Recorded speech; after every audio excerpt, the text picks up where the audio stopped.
What's broken in healthcare system nobody talks about? I think the financial structure. Can That's you what I tell me think. more?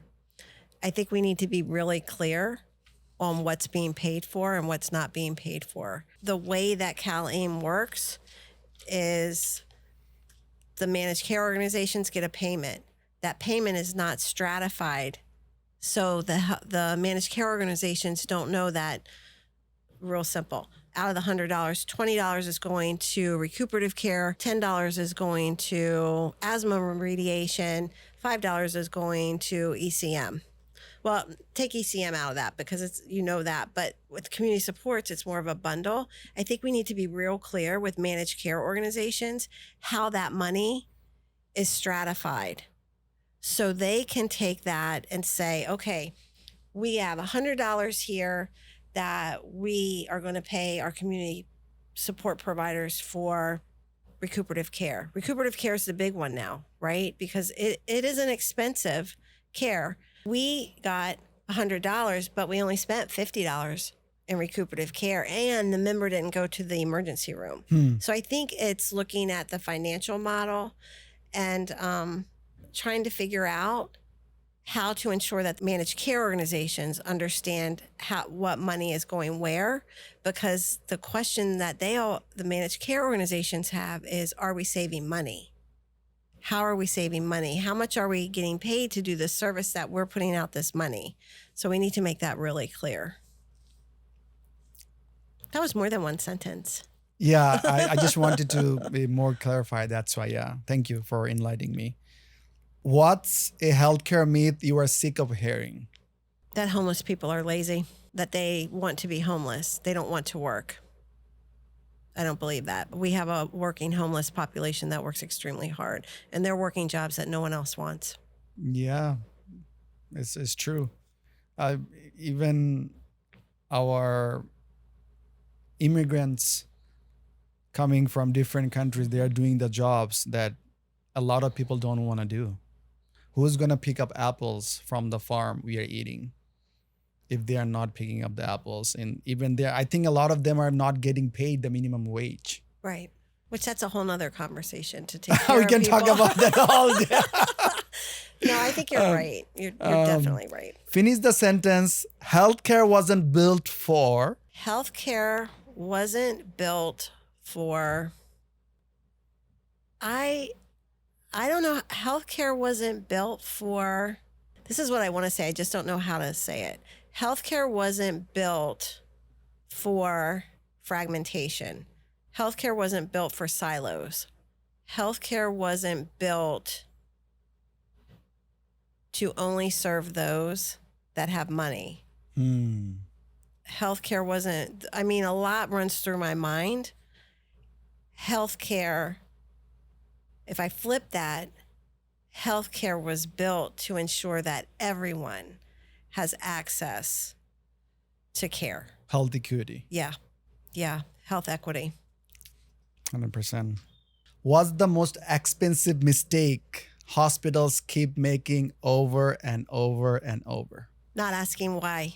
Not asking why people keep coming to the hospital. What is driving that? We know why, because of X, right? Ear infection. Why are you not going to see a primary care provider? Because none are open in my area and I have to work to ensure I have rent. We're not asking the right questions. I'm glad you said that. I wanted to go back to the question.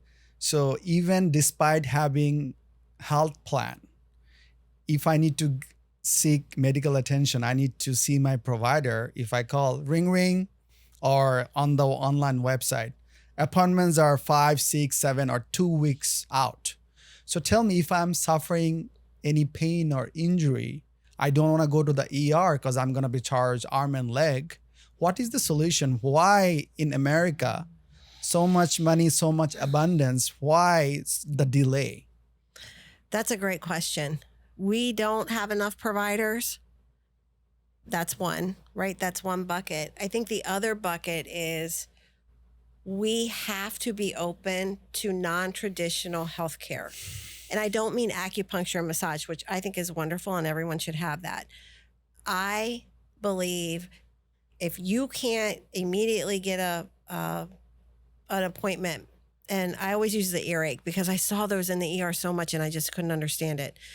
If you can't get an appointment because you have an earache to go in to see a provider, what's the alternative? The alternative is that you have a phone visit with the provider.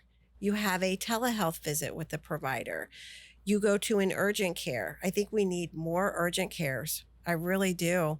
That could treat, and not urgent cares that close at 5. Right. Urgent cares that are open till 24/7. midnight or 24/7 to serve people that you don't have an emergency between 9 and 5. I come home, my daughter has now had an ear infection all day. She's screaming, no doctor's office are open. I need to go to the urgent care. Wow. I mean, you think about that.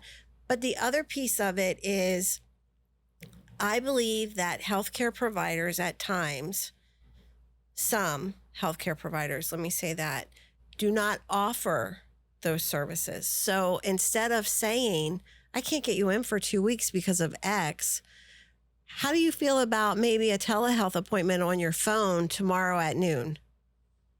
Would you have thought to ask that as the consumer of healthcare? I don't think we educate enough to say, hey, this provider doesn't have anything open for 2 weeks, but how about a nurse practitioner visit? How about a telehealth visit? We know that, especially our unhoused populations, we want them to have phones. We have phone programs to make sure that they have access to phones. Yeah. Couldn't we do a phone call? Hey, I'm here. Okay, I know that you're unhoused. Let's talk through this. Is there a street medicine provider that I can connect? And again, as you said, it's connecting traditional healthcare with community-based organizations that are providing non-traditional services. How do you access those? And how do you connect all of that? There's a lot of red tape and bureaucracy are in place. Even though a lot of providers or people are trying to help, they cannot because of, certain rules. Well, think about the primary care provider. They're churning, right? They have to see so many patients a day. Mm-hmm. And if it's a, we don't have a lot of them anymore, but let's say it's a primary care physician that has a shingle and is by themselves, not with a big health system. How many people do they have to see in a day to be financially viable? I mean, we all want to think that the doctors are all rich and wealthy. They're not. They're not. And they have to see folks. Or you have providers that are in a large health system that maybe it's frowned upon. Maybe we want them to come in. We don't want to see them through this. So yeah, there is a lot of red tape depending on where you are. I agree. We need to get rid of it. Is healthcare designed to keep people sick? I don't think so. I think that I think in the beginning, if we go back and do a history of healthcare, it was to treat episodes, right? To treat things that happened. Now, healthcare has so much preventive care and it goes into value-based care. Let's keep our populations healthy. So no, I don't believe that healthcare systems want people to be sick.